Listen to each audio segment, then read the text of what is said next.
Rancho del Lago 2021, and this is CheryLynn. Hi, welcome back. Thank you for joining me again today. I want to show you a little bit more today about homesteading, about your options to move here and become a homesteader, and a different kind of a home that you might be interested in building for yourself. Now, there is a piece of land very, very close to my home. I'm going to show that to you because it will be coming on the market in the very near future. I am going to show you something called container homes. If you have never checked into container homes before, do it now as far as just taking a quick look. When you're finished watching my video, Google container homes, floor plans available, and just take a look at what kinds of things people have already come up with to use containers, shipping containers, the kind of shipping containers that go on those huge ships that bring things overseas, or on the train cars, those big shipping containers. The size is generally about 8 feet wide by 8 or 9 feet tall, by anywhere from 20 to 40 to 80 feet long. So you can put them side by side. You can put several together. You can put them on top of each other. You can cut windows and doors wherever you want to and create the floor plan that would be the perfect, comfortable home for you. I discovered that here at Lakeside, there is a little hotel that has been here for many years that has 2 long rows of shipping container rooms that they rent. So I went over there with my son, and they allowed us to go into some of the rooms and take a look and see what they look like. And I was kind of blown away at how beautiful they are and how they were finished off and how comfortable they could be to live in. So I want to bring that to you as yet another option for building a home, because it's a lot less expensive than traditional kind of building here in Mexico and probably anywhere you would want to go. So we're going to take a look at that. I'm also going to show you some information on where else to find available land. One of my real estate agent friends shared with me that you can look at the local MLS under land and see what's available. And I'll also show you a little bit of information that I was able to obtain from one of the companies that sells the containers, so that you can see what price point they're at. Now, I think it does not include tax, and it definitely does not include shipping and setting it up. This is just the price of the container, but that's a place to get you started anyway, so that you can see what your budget might allow, as far as maybe you can use 2 units or maybe 3, or maybe 4, to set up the house that you really want to have. So with all of that information in front of us, we've got a lot to cover. Please, when you enjoy the content that I bring you, subscribe to my channel.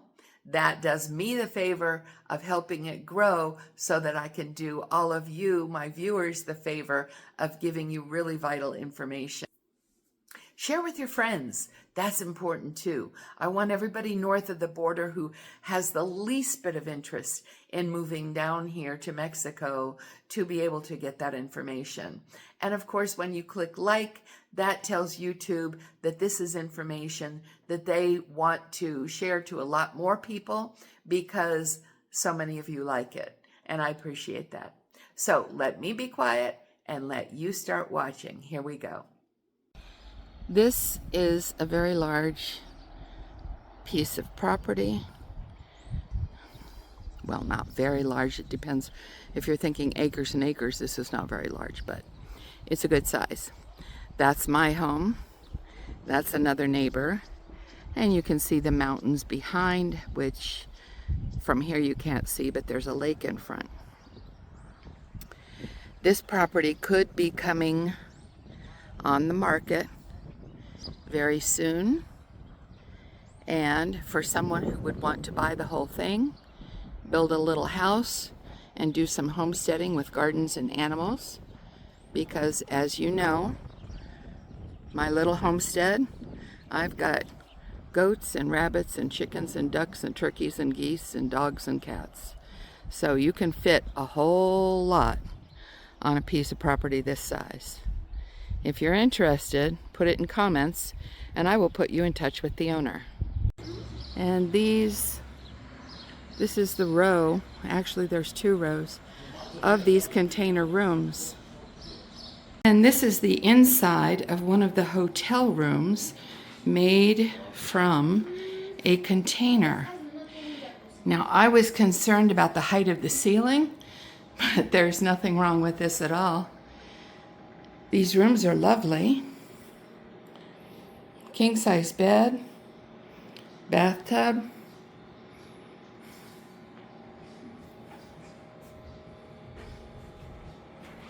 and toilet space, sink, and shower.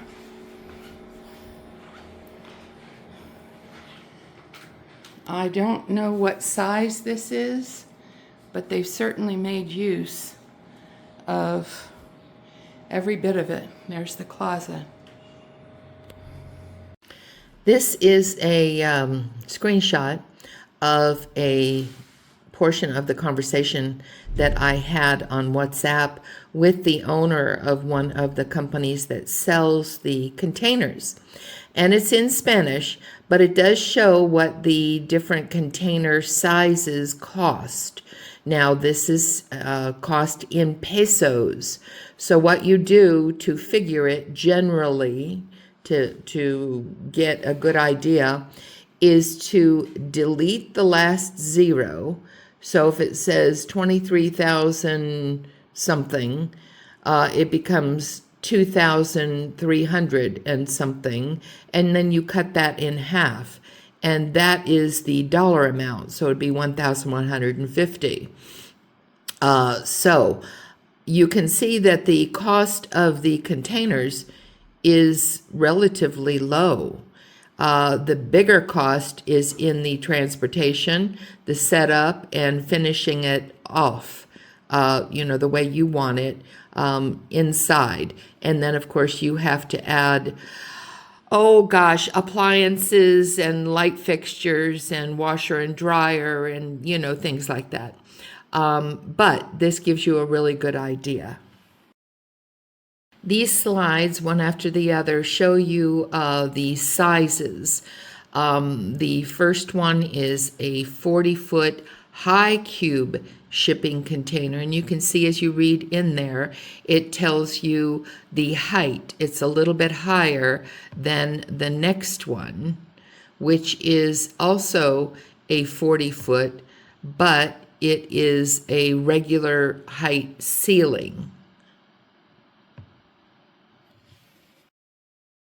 This one is a 20-foot. A lot of people choose 20 feet, and I'm kind of thinking that might have been the size that was used for the hotel rooms.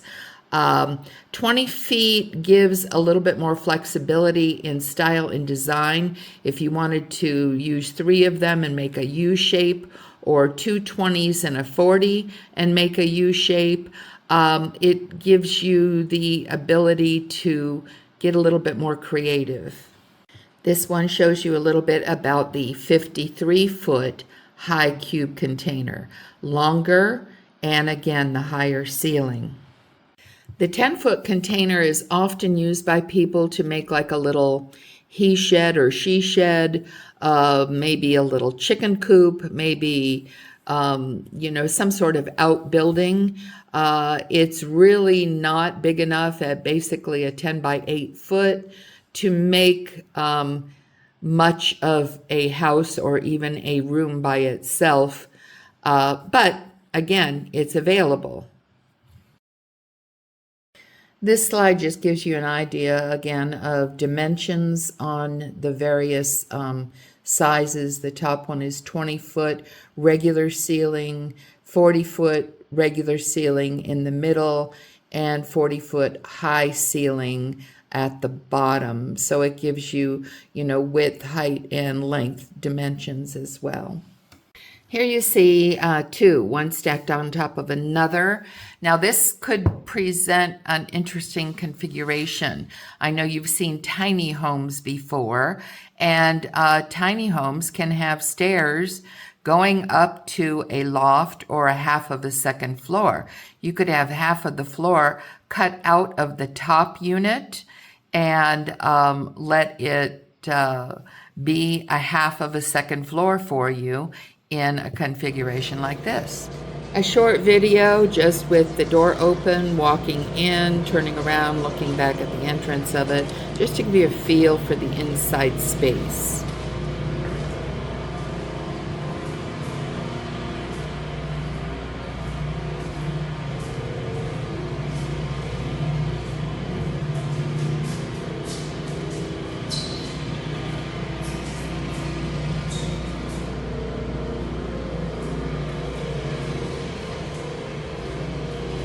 And here are three beautiful photos of homes that were built from containers that might give you some ideas.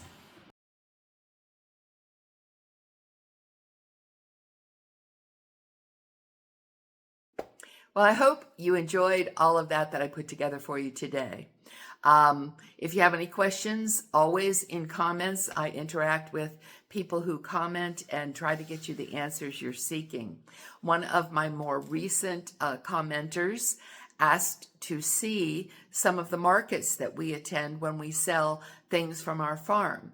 So tomorrow is a market day. I'm going to be doing a video on the market in West Ahihi tomorrow, and that will be one that you'll be able to see probably within 2 more days. So stick with me. I'm going to bring you a lot of good stuff. And for those of you who are really getting fed up and really frightened about what's taking place up north, if you want to comment on that and ask any questions that you have, if there are some personal or private things that you don't want to, share to everyone, ask me to contact you personally and give me a way to do that, and I will. And I can only tell you that it's rough. Everyone that's here is pretty much scared out of our wits as to what's happening. Many of us are on Social Security and are quite uncertain what is going to happen with that.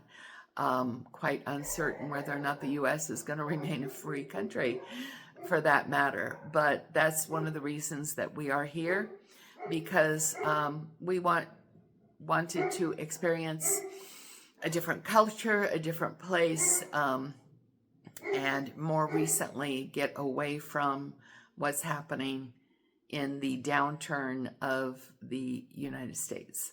So thank you again for being here. I so appreciate that you took the time to watch and that you're sticking with me.